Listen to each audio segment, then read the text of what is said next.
Բարի երեկո, Ազատություն TV-ի ուղիղ եթերը լուրերի թողարկումն է շարունակում։ Առաջիկա րոպեներին դիտեք։ Պետք է արտահայտվի նաև Աստծո ձայնը։ Նիկոլ Փաշինյանը ժողովրդից ակնկալում է նաև պատասխանել հարցին, արդյոք Գարեգին II պետք է հեռանա։ Դե ուզում են հեռացնեն, որ իրանց մարդկանցից մեկին դնեն կաթողիկոս։ Հիմա բիզնես է, ինչ կաթողիկոս։ Դիտորդները Վարչաբենդի համերգին ուղղորդված մասնակցություն են արձանագրել։ Ինչ ցուցակով է ուժեղ Հայաստանը գնալու ընտրության։ Ռուբեն Վարդանյանը Հայաստանի օմբուդսմենին հորդորում է այցելել ադրբեջանական գերության մեջ գտնվող հայերին։ Եվրամիությունն ընտրական գործընթացների ժամանակ կօգնի Երևանին պայքարել օտարերկրյա մանիպուլյացիաների անօրինական քաղաքական ֆինանսավորման դեմ։ Բրյուսելը հաստատեց Եվրամիության քաղաքացիական նոր առաքելությունը Հայաստանում։ Թրամփը հայտարարում է Թեհրանը չբանակցելու տարբերակ չունի։ Միացյալ Նահանգներ Իրան հրադադարի ժամկետը վաղը լրանում է։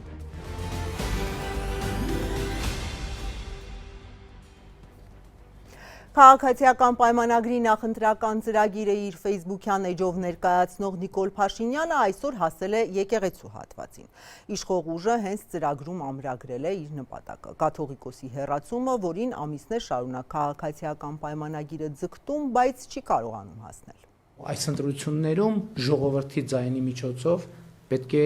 արտահայտվի նաև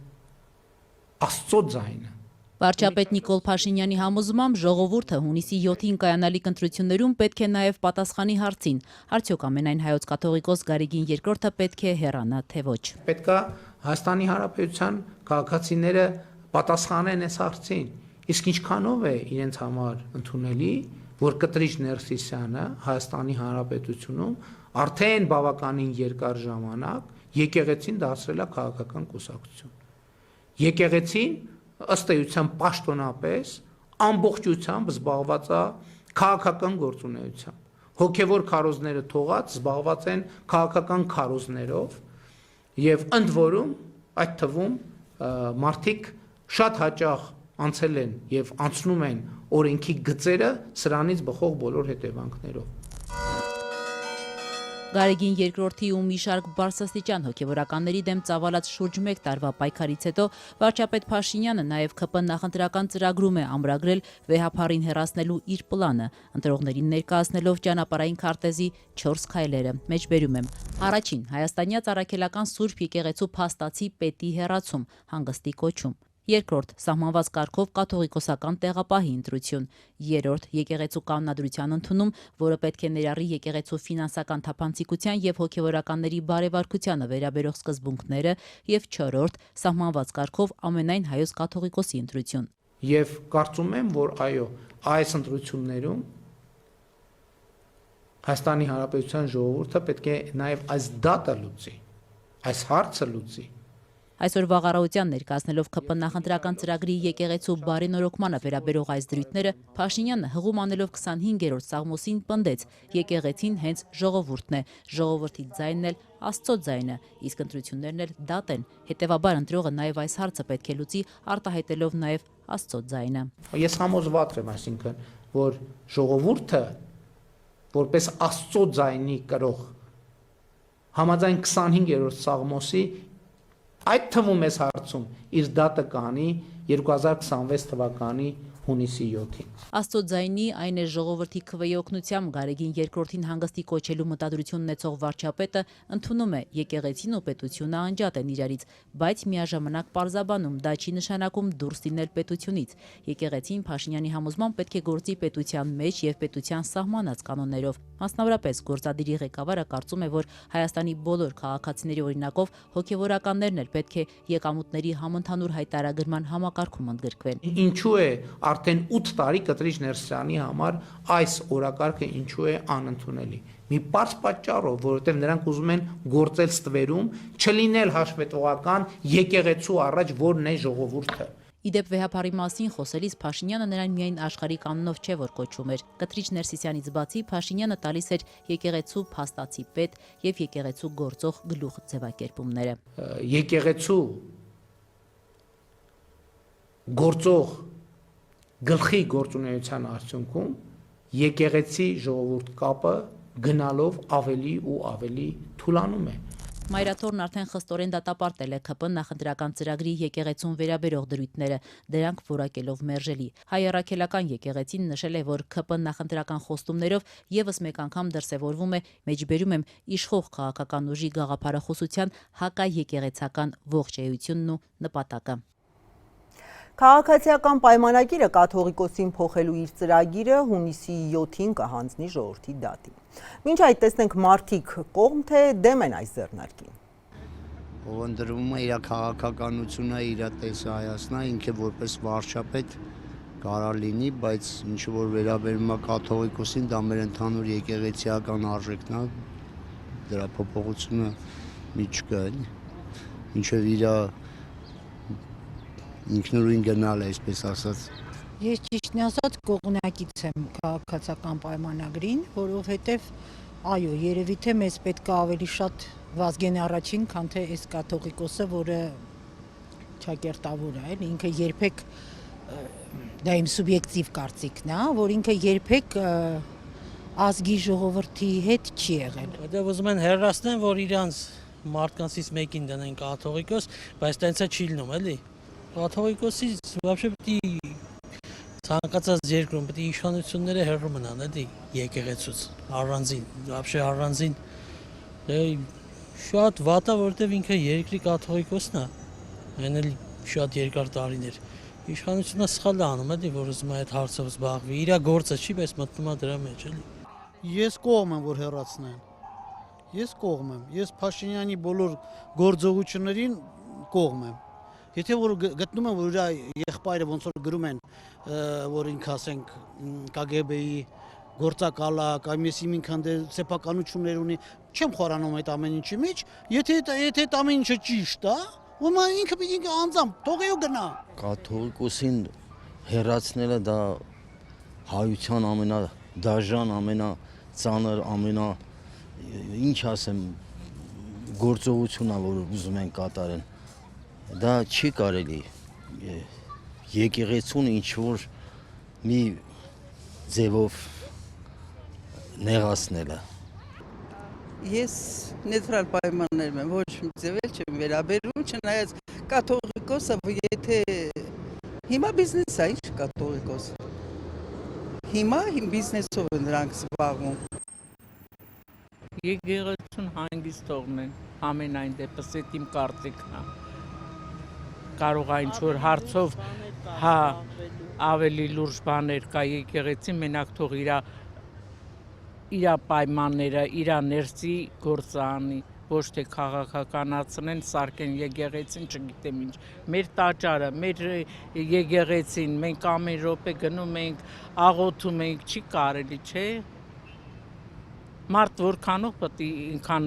բան լինի, որ եկեղեցուն դնի մատնացույցանի կամ ինչ-որ տեղաշարժանի, էդի անձեռնմխելի տեղա, որ չի կարելի քննարկել այդքան բան։ Այսօր նախընտրական համագումար է անում Սամվել Կարապետյանի առաջնորդած ուժը։ Շողիկ Գալստյանն է տեղում աշխատում։ Շողիկ, բարի երեկո։ Ուժեղ Հայաստանի նախընտրական դաշինքը կարծես մեծանում է, էլ որ ուժն է նրանց միացել։ Բարի երեկո Աստղիկ, բարի երեկո հարգելի հեռուստադիտողներ, այո, այսօր Ուժեղ Հայաստան կուսակցությունը անցկացրեց իր համագումարը ըստ էության ցուցակները կենտրոնական ընտրական հանձնաժողով տանելուց առաջ եւ հաստատեց առաջին 30 համարների եւ ընդհանուր առմամբ նախընտրական ցուցակի հերթականությունը, ներկայացվեց ցուցակը այստեղ, օրենքի պահանջ է, որ համագումարով պետք է հաստատվի առնվազն 30 համարը ցուցակի եւ այսօր կուսակցությունը ներկայացրեց այստեղ իր նախընտրական ցուցակը։ Այս պահին հստակ թիվը չեմ կարող հիշել, թե քանի հոգուց էր բաղկացած, բայց առնվազն 100 անուն հնչեց դահլիճում։ Չեմ կարող նաև ասել, թե նախորդ համագումարին հրապարակված ցուցակի հետ ինչ տարբերություններ կան, որովհետև անունները ոչ այնքան հանրությանը ոչ այնքան հայտնի են եւ հետեւապես միանգամից ֆիքսել, թե ինչպիսի փոփոխություն է այն կրել դժվար էր, բայց կարող եմ ասել, որ առնվազն առաջին 3 անունները անփոփոխ են։ Ցուցակը գլխավորում է Նարեկ Կարապետյանը, երկրորդ հորիզոնականում էր Արամ Վարդևանյանը եւ երրորդ հորիզոնականում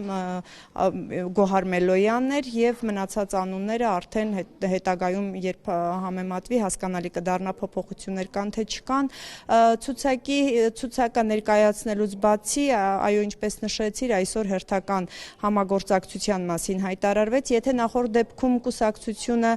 հենց դաշինքի ձևաչափ ընտրեց համագործակցության համար երկու կուսակցության հետ էին համագործակցության մասին հայտարարել ավելի վաղ ապա այսօր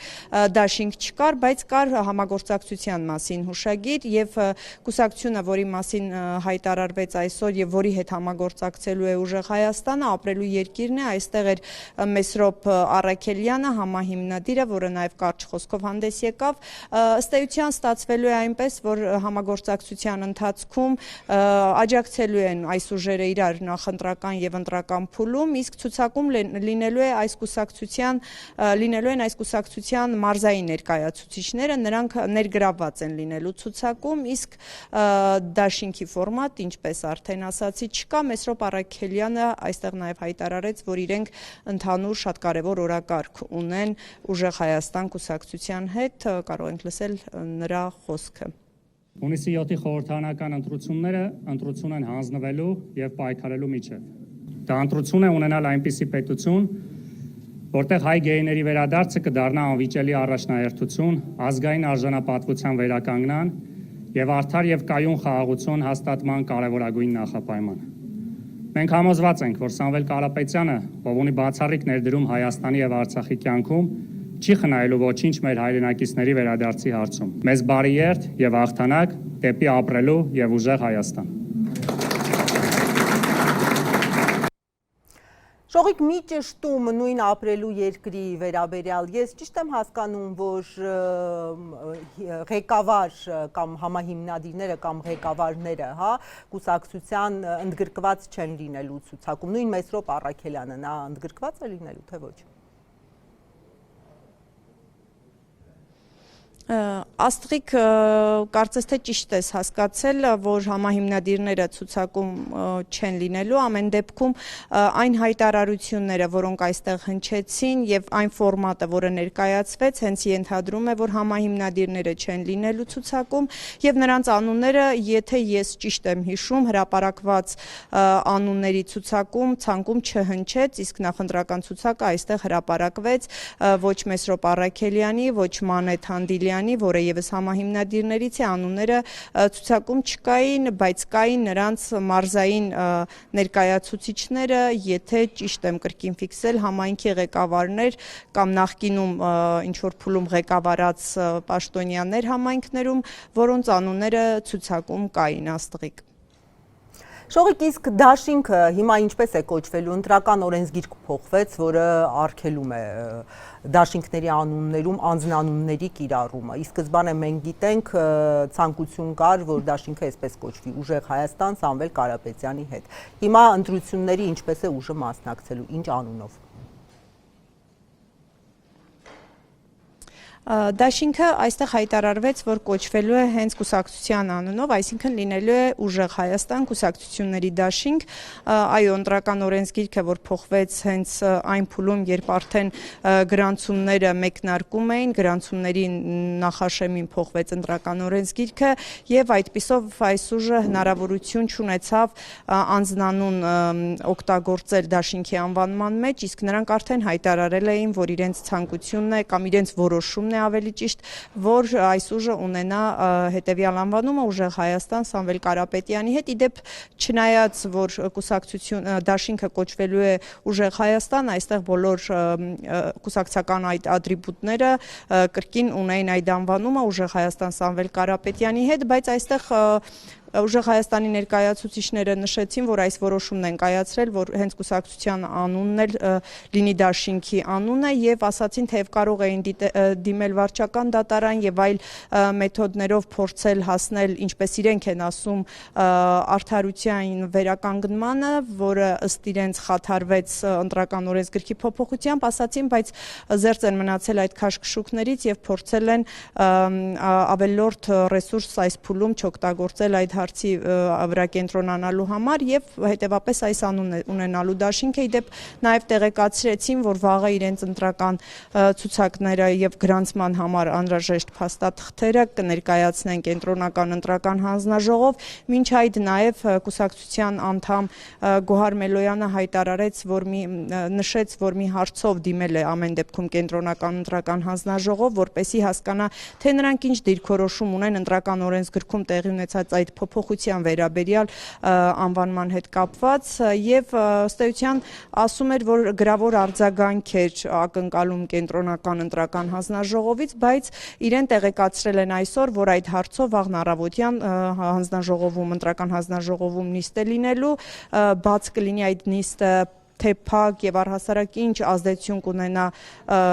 օրենսգրքի փոփոխությունից հետո այս process-ի վրա, երևի թե վաղվա նիստից հետո ավելի հստակ կլինի աստղիկ։ Շնորհակալ եմ, հիշեցնեմ իմ գործընկեր Շողիկ Գալստյանը ուժեղ Հայաստանի համագումարից էր փոխանցում։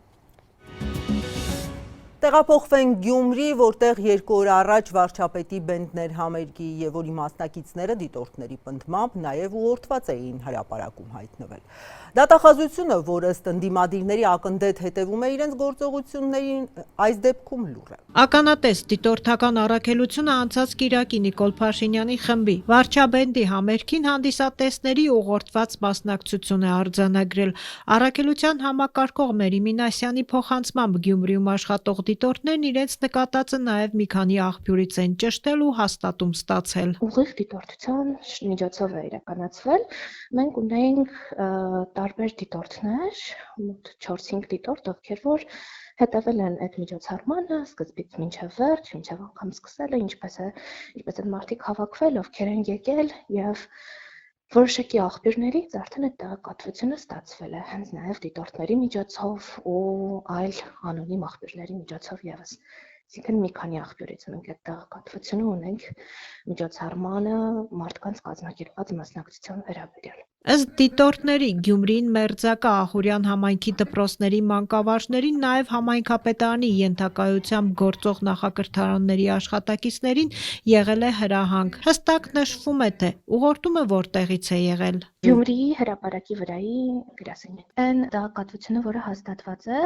վերաբերվել է Ախուրյան համայնքի ենթակայության գտնվող նախադպրոցական ուսումնական հաստատություններին եւ դպրոցներին ու հրահանգվել է հենց կուսակցության գրասենյակի կողմից ապահովել մասնակցությունը այդ միջոցառմանը։ Կուսակցության գրասենյակից Շիրակի մարզպետ Դավիթ Արուշանյանի պնդմամբ Գյումրիի գրասենյակը Ախուրյան համայնքի հետ կապ չունի։ Արուշանյանը, որ Շիրակում նաև իշխող ուժի նախընտրական շտաբի պետն է, առհասարակ բացառեց ուղղորդումը։ Աղմուկի իմաստը չեմ հասկանում, դա աղմուկն էլ էլի, մեկը կրում է, որ հրաբարակ մարդ չկար, այն մյուսը կրում է, որ հրաբարակը մարդիկ էին բերել, կողմնորոշվեն թող։ Ականատես դիտորդական առաքելությունը ամփոփելով իր բացահայտումը հայտարարում է, որ կրթական հաստատությունների աշխատողների կամքի վրա ազդելու նպատակով քաղաքական լծակների կիրառումը խաթարում է քաղաքական մրցակցության հավասարությունը եւ հակասում ժողովրդավարության սկզբունքներին։ Չնայած այս հանգամանքին իրավապահներին հաղորդում չեն ներկայացրել։ Մենք յուրաքանչյուր դեպքի հետ կապված մեր իրավաբանական թիմը վերլուծում է, փորձում ենք հասկանալ ինչ իրավական հիմքեր ունենք հաղորդում ներկայացնելու համար կամ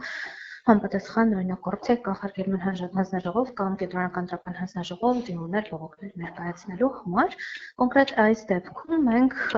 ոչ մեկտեղ հաղորդում չենք ներկայացրել։ Այսինքն հիմքերը բավարար չեն եղել ձեզ համար։ Ամենայն հավանականությամբ այնտեղ մի քիչ ավելի չկարգավորվող դաշտում է։ Հենց երեք Լոռու մարզում լայնածավալ խուզարկություններ էին ընդդիմադիր ուժեղ Հայաստանի աջակիցների բնակարաններում։ Մարդկանց հավաքին մասնակցելու հարկադրանքի հոդվածով հարուցված գործի շրջանակներում։ Այս դեպքերը համադրելով ընդդիմադիրները պնդում են, որ երկակի ստանդարտներ են գործում։ Երբ խոսքը իշխանության մասին է, իրավապահները ընթացք չեն տալիս, այնինչ ընդդիմադիրների նկատմամբ շատ արագ քրեական վարույթներ են հարուցվում։ Շիրակի ԿՊԱ-ական մարզպետը այս քննադատությունը եւս չի ընդունում։ Բաղորանքի խախտում է եղել քրեական վարույթ, չեն զարմանում, որ քրեական վարույթ է։ Առաջվա պես պետք է քրեական վարույթ չաներ, գազելի միջից փող բաժանելու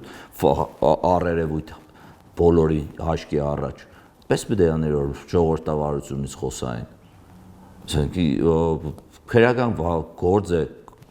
օրենք են խախտել, օրենքի խախտածին համապատասխան քրեական վարույթ է հարուցվել։ Իմ կարծիքով հասարակական կազմակերպությունները ոչ միայն հասարակական կազմակերպություն, մենակ ուրախ պետք է լինեին նման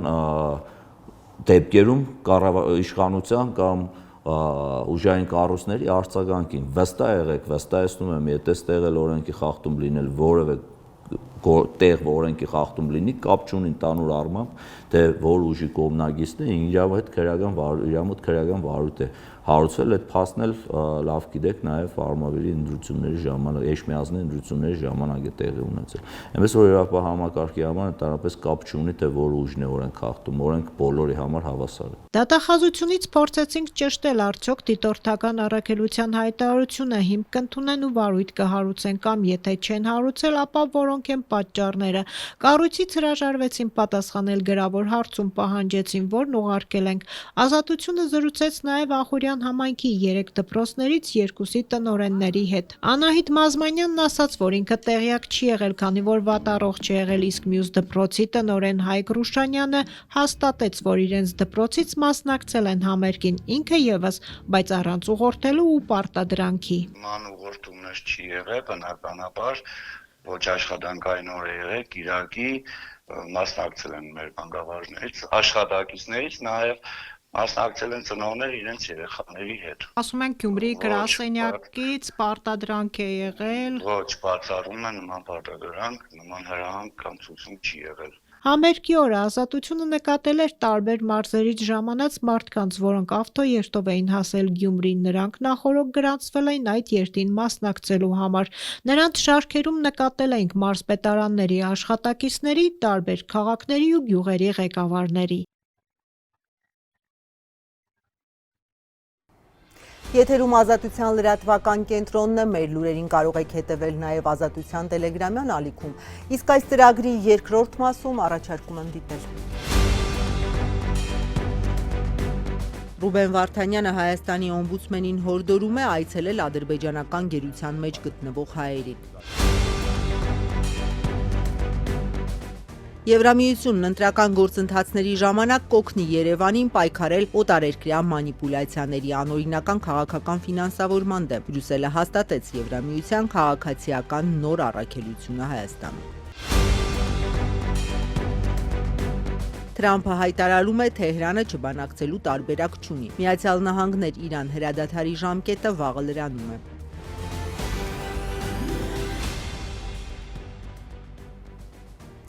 Բրյուսելը հաստատեց Եվրամիության քաղաքացիական նոր առաքելությունը Հայաստանում, որը պետք է օգնի Երևանին պայքարել հիբրիդային սպառնալիքների, ընտրական գործընթացների, օտարերկրյա մանիպուլյացիաների, կիբերհարձակումների և անօրինական քաղաքական ֆինանսավորման դեմ։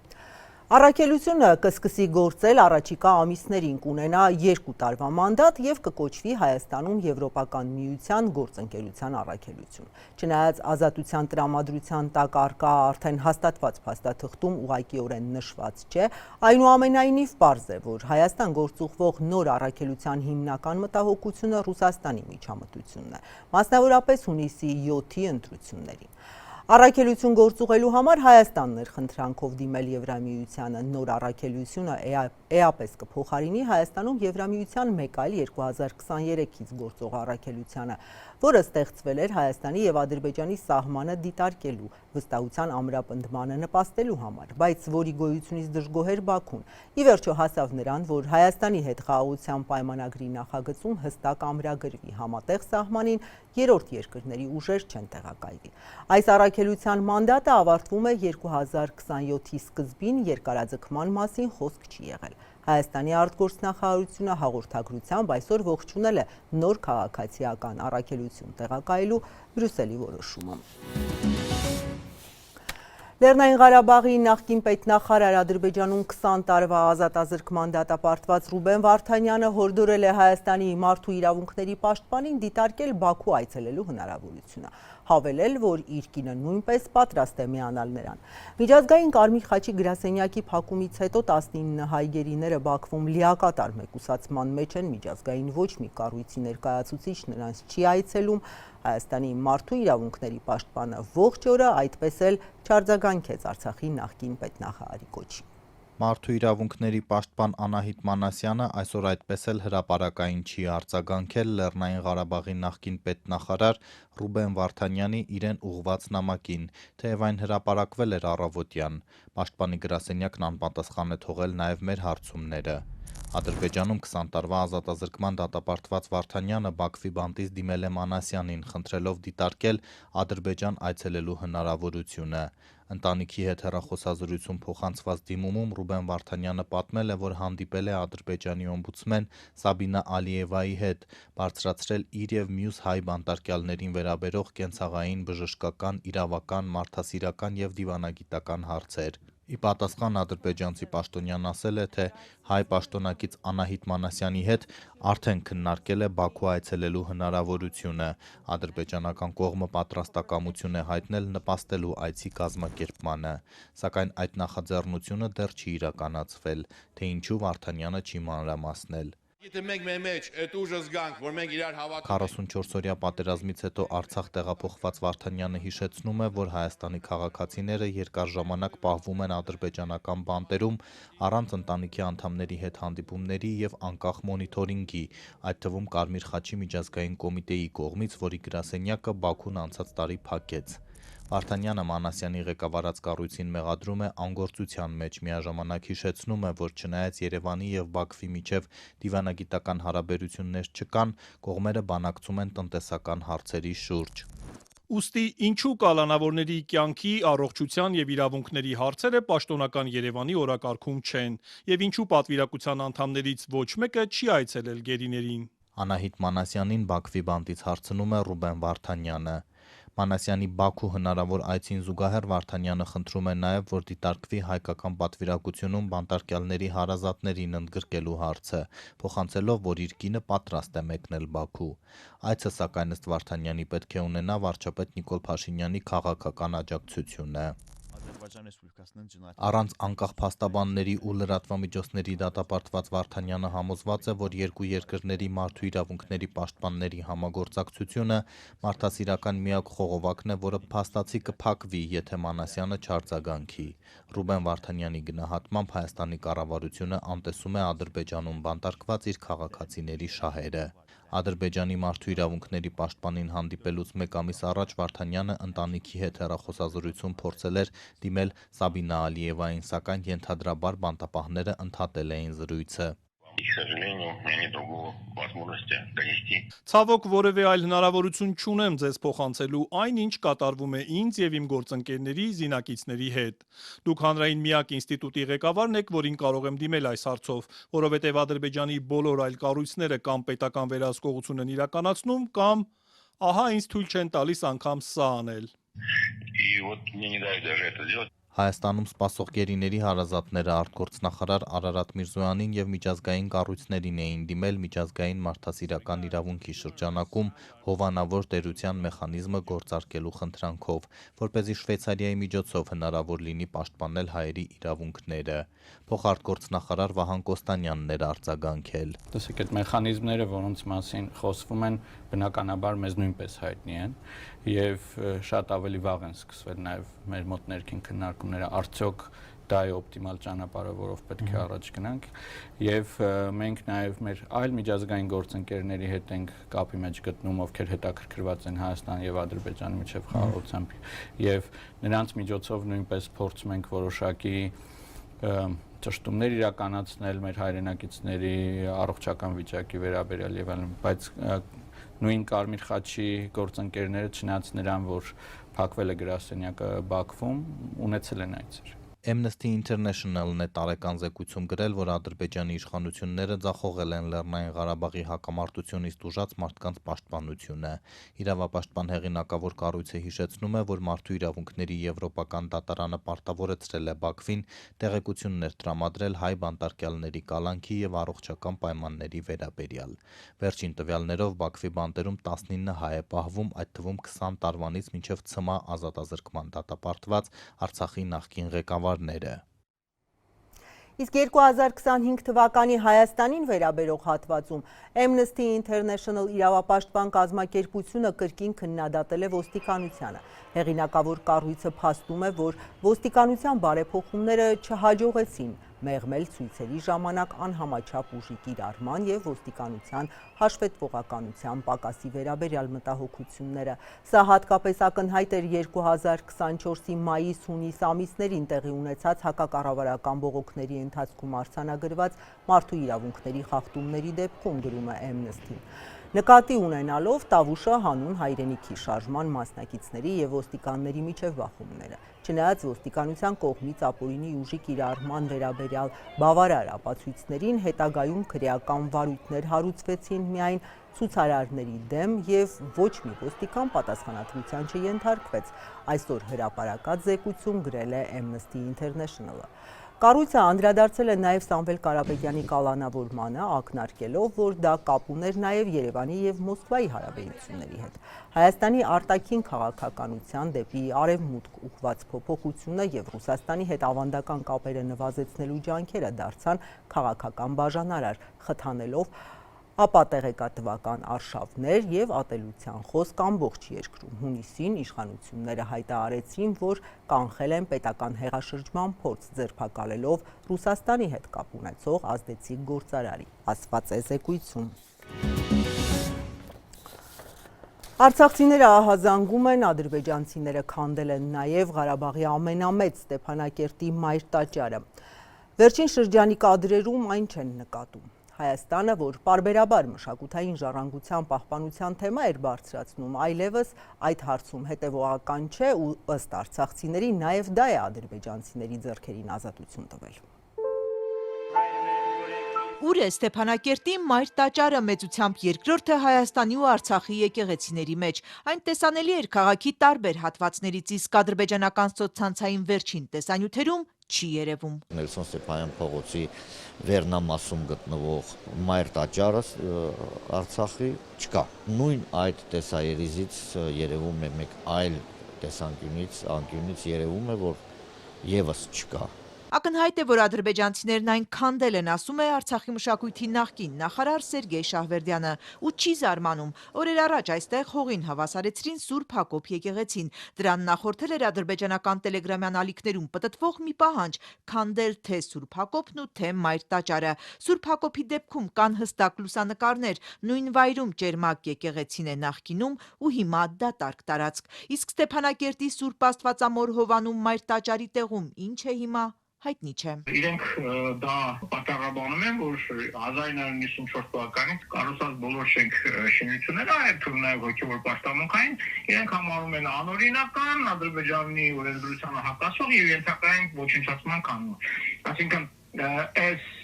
քողի տակ իրանք բնական է, որ Սուրբ Հակոբի եկեղեցու ավերումից հետո պետք է անցնեին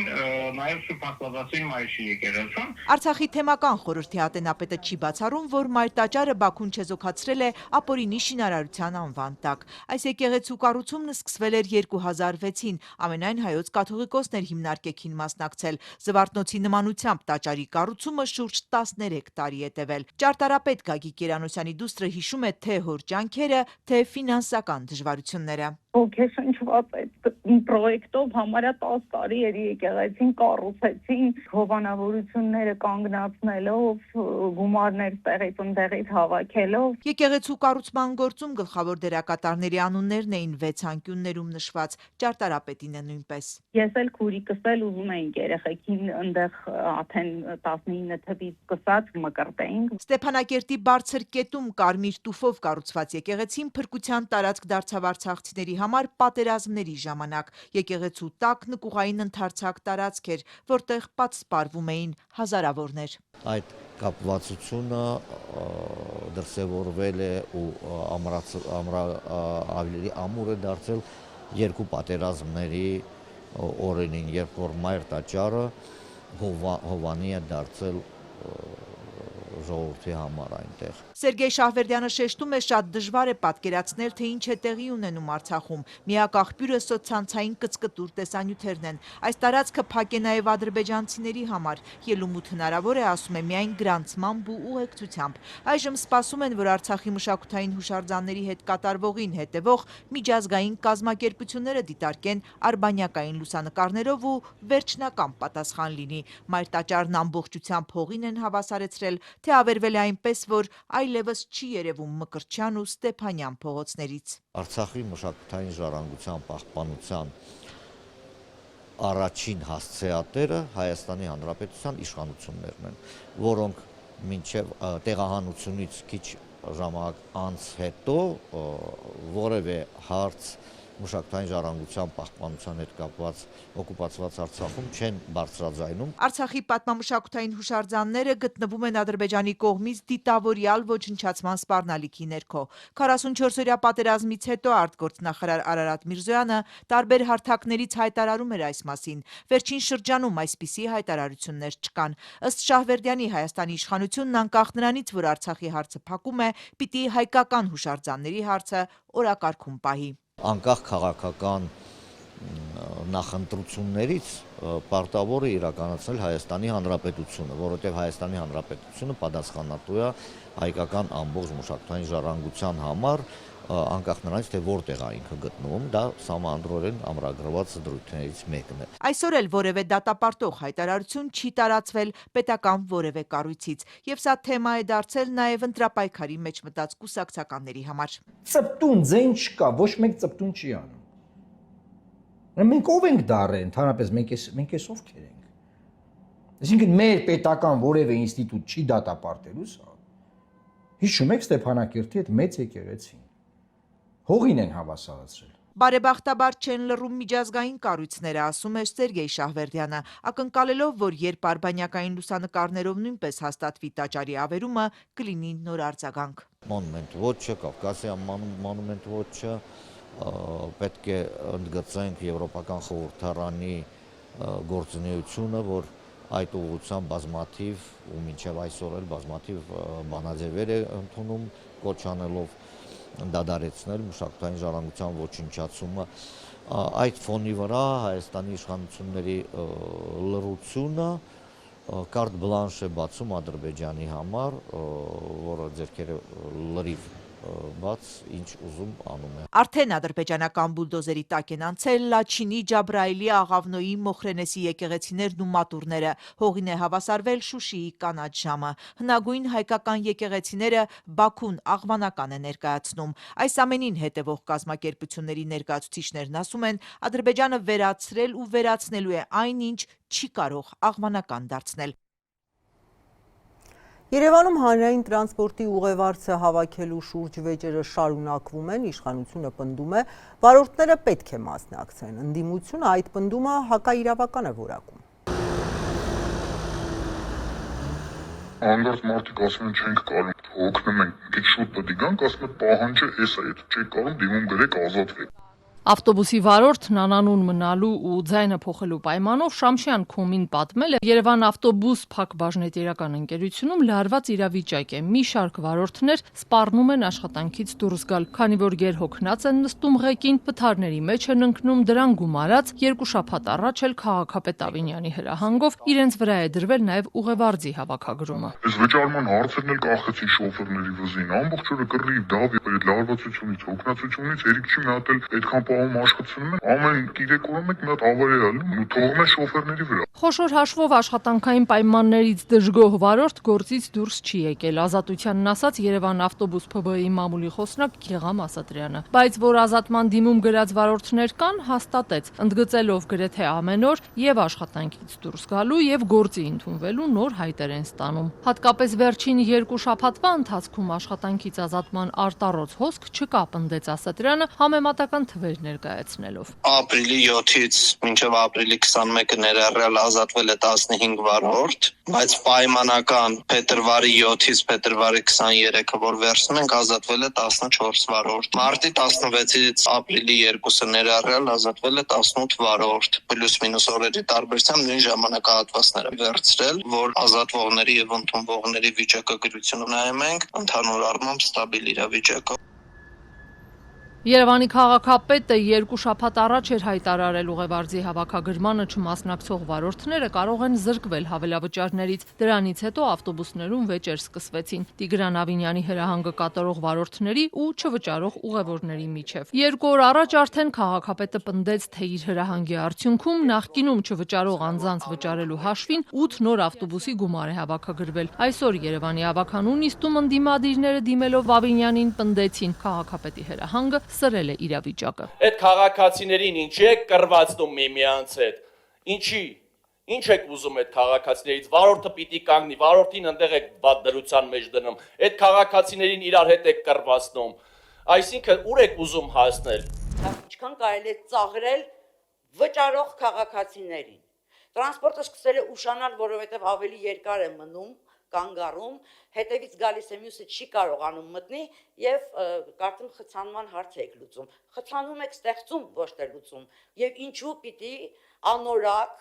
չմտածված,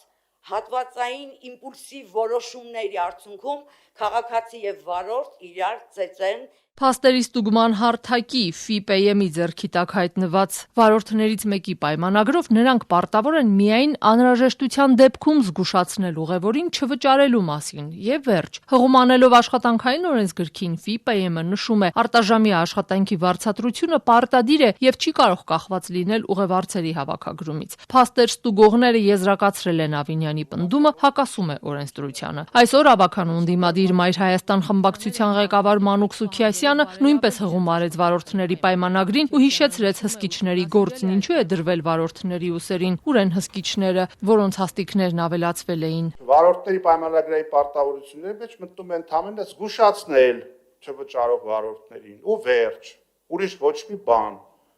պահանջել, կռվի բռնվել, չեմ քշելու, դες բան չկա պայմանագրերում։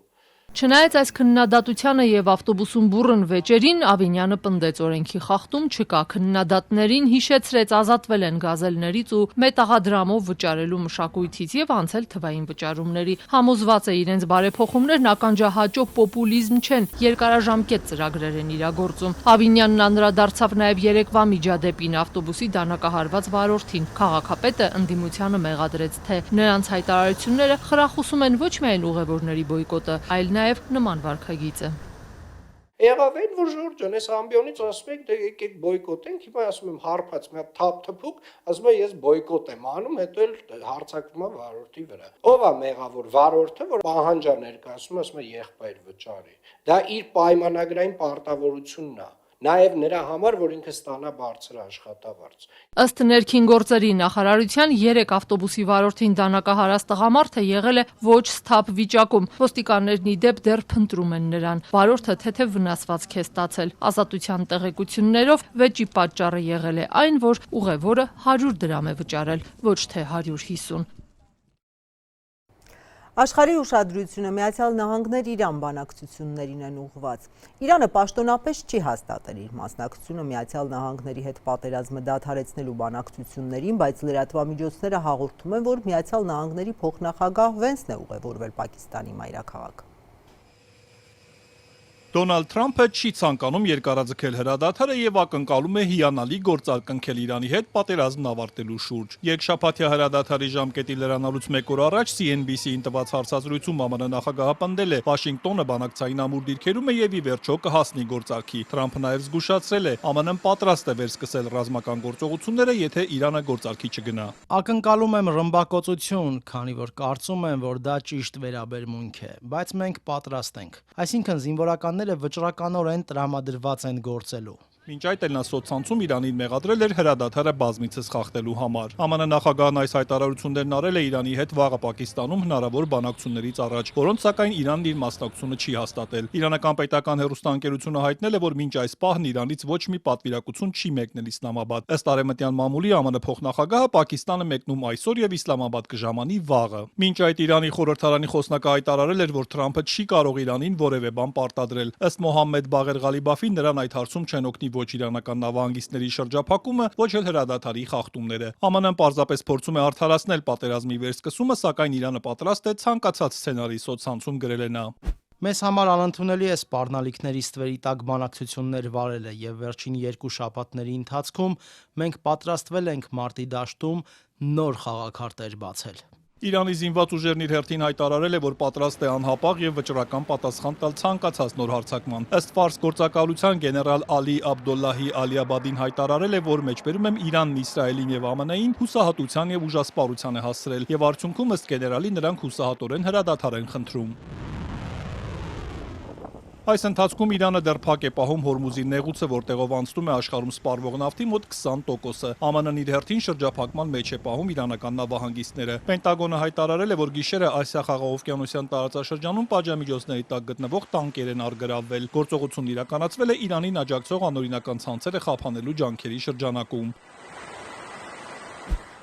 Ու մինչ պարզ չէ, թե արդյոք վաղը Պակիստանում բանակցություններ տեղի կունենան, Իսպանիան, Սլովենիան եւ Իռլանդիան դիմել են Եվրոպական միություն, որպեսզի կասեցվի Իսրայելի հետ ասոցացման համաձայնագիրը Գազայում, Արևմտյան ափում եւ Լիբանանում մարդու իրավունքների խախտումների համար։ Իսպանիայի արտգործնախարարն ասել է, որ Եվրոպական միությունն ըստ Աշենքի կանոնադրության Իսրայելի հետ հարաբերություններ կարող է ունենալ միայն մարդու իրավունքների հարգանքի հիման վրա։ Բելգիայի արտգործնախարարն էլ ասել է, որ Իսրայելի վարքագիծը դատապարտելի է։ Իհարկե, Հեզբոլայի սկզբնական հարձակումները պետք է խստորեն դատապարտվեն, քանզի Իրանին համերաշխություն ցուցաբերելու ձգտմամբ այն Լիբանանին ներքաշել է մի պատերազմի մեջ, որը նրանք չէին ուզում։ Իսրայելի անհամաչափ արձագանքը խորապես խնդրահարույց է եւ դատապարտելի։ Չնայած Լիբանանում եւս հրադադար է հաստատված, Իսրայելի վարչապետը հայտարարել է, որ Հեզբոլայի դեմ պայքարը կշարունակվի։ Բենյամին Նեթանյահուն նաեւ նշել է, որ Իրանի միջուկային կարողությունները ոչնչացված են եւ այն այլևս միջուկային սպառնալիք չի ներկայացնում։ Մենք վերացրել ենք այս անմիջական սպառնալիքը եւ կշարունակենք պայքարել մեր ողջ ուժով ահաբեկչական պետությունների դեմ եւ իհարկե նաեւ այն ահաբեկիչների դեմ, որոնք դիտավորյալ թիրախավորում են անմեղ քաղաքացիներին։ Պաշտպանության նախարարն իր հերթին հայտարարել է, որ Իսրայելը կշարունակի գործողությունները երկրի հարավում։ Նպատակը ըստ իսրայելկացի իսրայելական զորքին պաշտպանելն է եւ Հեզբոլայից եկող սպառնալիքը նվազեցնելը։ Կացը նաեւ ասել է, թե արևմուտքի կողմից ահաբեկչական ճանաչված շարժման առաջնորդ Նաիմ Քասեմը սեփական գլխով է վճարելու առ այսօր պատճառված վնասի համար։ Այսքանը այս եթերաժամին ես ձեզ հրաժեշտ եմ տալիս ազատություն.am կայքում լրահոսը թարմացվում է, սոցցանցերի մեր էջերում նույնպես հետևեք։ Հաջողություն։